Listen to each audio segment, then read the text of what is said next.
En 2015 au Québec, 1 million des 16 à 65 ans sont toujours considérés comme analphabètes et la moitié de la population éprouve des difficultés importantes en lecture. Heureusement, le coming out en la matière de Jacques Demers il y a maintenant 10 ans a rendu moins tabou le fait de ne pas savoir lire et ou écrire. La notion même d'alphabétisation a beaucoup évolué depuis, affirme Diane Muckle, présidente directrice générale de la Fondation pour l'alphabétisation. Il y a plusieurs années, on définissait l'alphabétisation essentiellement comme une intervention qu'on faisait auprès des adultes analphabètes. Ce concept-là a beaucoup évolué et on se rend compte que désormais, on utilise beaucoup plus le terme alphabétisation pour parler d'un processus qui se déroule tout au long de la vie. L'apprentissage de la lecture n'est pas le strict fait de l'école. Il y a de plus en plus la conscience de la nécessité d'intervenir dès le plus jeune âge des enfants et ça, bien sûr, à l'intérieur de la famille. Plusieurs des enfants, et même parmi les enfants les plus vulnérables, ils ne fréquentent pas nécessairement les centres de la petite enfance ou les services de garde.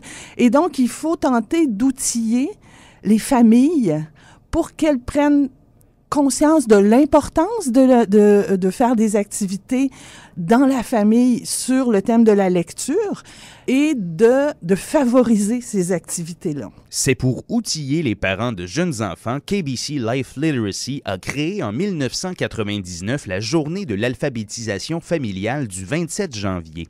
Stephanie Wells, la directrice des communications de l'organisation basée à Toronto, nous explique. So the goal was really to raise awareness with families, adults particularly, about the importance of engaging. L'objectif était vraiment de faire connaître aux adultes et aux parents l'importance de l'alphabétisation en famille. Les enfants apprennent beaucoup à l'école, mais on veut que cet apprentissage se produise à tout moment. Ça commence à la maison, avant même d'entrer à l'école, et ça se poursuit. Mais c'était aussi pour que les enfants voient que leurs parents continuent d'apprendre. Quand vous jouez à un jeu ensemble, quand vous lisez ensemble, ou voyez vos parents lire le journal, par exemple, les jeunes comprennent qu'apprendre n'arrête pas quand on finit l'école. C'est important toute la vie et dans toutes sortes d'aspects de la vie. When you leave school, it's important to continue throughout your life and in all different aspects of your life. Par le passé, ABC Life Literacy organisait des événements comme tels dans le cadre de cette journée. Son mandat est désormais d'équiper d'autres organismes à y aller de leurs propres activités et donc de multiplier les opportunités d'alphabétisation familiale. One thing we do every year is that we create free materials. Chaque année, on publie de la documentation gratuite sur notre site Internet. Ainsi, les familles, professeurs et bibliothécaires peuvent aller chercher des idées d'activités à faire pour s'y impliquer. On produit aussi une trousse pour que les organismes puissent savoir comment organiser un événement et avoir des trucs pour le faire. On crée de la publicité pour que les médias annoncent la journée de l'alphabétisation familiale. Aujourd'hui, on s'assure que les différentes communautés en parlent et on a passé la journée sur Twitter à réaliser à quel point partout au pays, on a célébré l'alphabétisation familiale. Autrefois, on organisait des événements comme tels, mais cette année, c'était plutôt un gros party sur le web. Le groupe d'entraide maternelle de la Petite Patrie à Montréal s'est joint à la fête en invitant une conteuse auprès de mamans et de leurs jeunes enfants. La responsable des animations et des communications, Janie Boucher. À chaque mois, on a une activité mère-enfant et ce mois-ci, donc, on en a profité pour faire une activité d'éveil à la lecture. Il y a Catherine Danjou, qui est une conteuse, qui vient offrir un atelier aux parents de médiation autour du livre. Donc, on a profité de cet événement-là pour donc accueillir les mères dans un premier temps autour d'un café pour qu'elles puissent discuter de la façon dont elles essaient d'intégrer le livre dans la logistique avec leurs enfants. Et dans une deuxième partie, on est allé s'installer dans le local d'activité. Et Catherine fonctionne toujours de la même façon, c'est-à-dire que elle accueille les participants.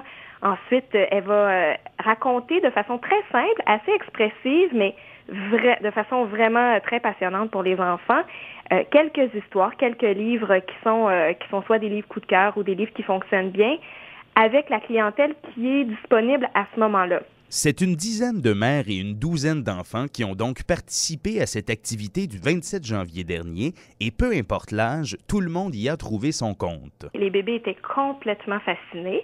Ensuite, il y avait des plus grands qui trouvaient ça super intéressant quand même parce que de toute façon, c'est des livres et Catherine, elle est drôle, donc les plus grands, ils trouvaient leur compte aussi et puis elle a pu aussi leur raconter des histoires à leur tour. Et puis toute cette activité-là se termine toujours par un espace où les enfants ont la possibilité de découvrir les livres. Donc chez les bébés, ça va ressembler beaucoup à de la manipulation un peu maladroite là, de bébé, c'est-à-dire le toucher, découvrir par la bouche, les yeux, tout ça. Et chez les plus grands, ça ressemble à « Maman, veux-tu me lire cette histoire-là » Et ça favorise la même chose chez les plus grands et chez les plus petits. Ça favorise le contact, le rapprochement. Et parallèlement à ça, évidemment, ça favorise le développement de l'enfant. Plusieurs organismes partout en province ont organisé différents événements dans le cadre de la récente journée de l'alphabétisation familiale. Mais c'est tout à fait possible de le faire chez soi. L'important, c'est d'imprégner nos enfants de bons souvenirs éducatifs. Diane Muckle. L'enfant va se souvenir toute sa vie de beaux moments qu'il a passés. Je sais pas moi, à l'âge de 4 ans, il sort du bain, il sent le bon savon. Maman dit, viens t'asseoir à côté de moi. Puis met le petit 2 ans de l'autre bord. On s'assoit, on regarde un livre. Maman raconte l'histoire. Papa raconte l'histoire. On pose des questions. On joue. On entend maman qui joue à faire le gros lion. On entend papa qui joue à faire le gros méchant loup, qui imite la voix de la grand-mère. Tout ça, ça crée un climat de sécurité, de plaisir et un attachement. L'alphabétisation familiale va bien au-delà de la simple lecture. Presque tous les moyens sont bons pour y arriver. Ce n'est pas nécessairement une activité qui doit se dérouler avec un livre. Ça peut être à la table, par exemple, pendant le repas, ne serait-ce que d'avoir une conversation. Donc, on est là au niveau langagier dans l'ouverture à une pratique du vocabulaire, à l'organisation de la pensée. Si bien que ça peut être des activités comme celle-là, ça peut être des activités, je sais pas, on s'assoit autour de la table et puis on décide de nommer des mots qui ont à voir avec le voyage, qui ont à voir avec les animaux, ou même à la limite de s'inventer une histoire, de toutes ces activités-là qui sont ludiques, qui sont plaisantes, qui peuvent nous faire rire. Il faut que ces activités-là soient agréables. Agréables et que ça ne constitue pas une corvée, ni pour les parents, ni pour les enfants. Jouer à un jeu de société ou cuisiner avec ses enfants, par exemple, sont d'autres façons amusantes d'éduquer sa progéniture. L'alphabétisation familiale prend de l'ampleur au Canada et les chiffres le prouvent selon Stephanie Wells. Sur Twitter, notre mot-clic Family Literacy Day a été le 4e plus populaire au Canada en milieu d'après-midi.